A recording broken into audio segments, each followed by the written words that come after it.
Hi everyone. ஒரு சாதாரண வால் painting உயிரியே கொல்லுமா என்ன? கொண்டிருக்கு.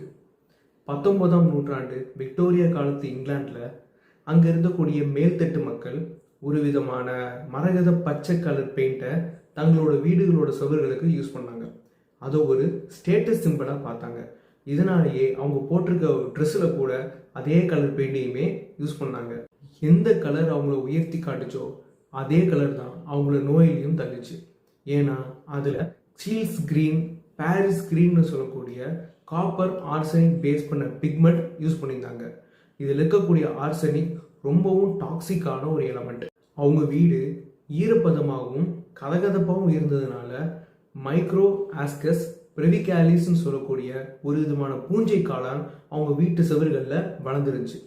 இந்த பூஞ்சைக்கானோட ஸ்பெஷாலிட்டி என்ன அப்படின்னா, இது செவத்தில் இருக்கக்கூடிய ஆர்சனிக்கை தன்னோட மெட்டபாலிசத்தால ட்ரைமெத்தில் ஆர்சின்னு சொல்லக்கூடிய ஒரு டாக்ஸிக்கான கேஸா மாத்திக்கிட்டு இருந்துச்சு. இந்த டாக்ஸிக்கான கேஸை அவங்க பல வருஷமா சுவாச்சதுனால வாந்தி பேதியில் ஆரம்பிச்சு அல்சர், கிட்னி, லிவர் டேமேஜ்னு சொல்லிட்டு அடுக்கடுக்கா அவங்களுக்கு ப்ராப்ளம் வர ஆரம்பிச்சது.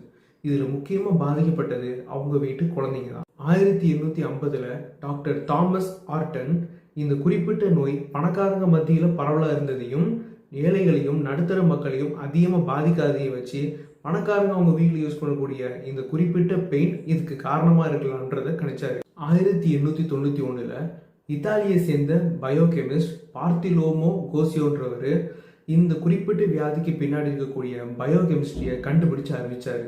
அதுக்கப்புறம் இந்த குறிப்பிட்ட பிக்மெண்ட்டை கம்ப்ளீட்டாக தடை பண்ணிட்டாங்க.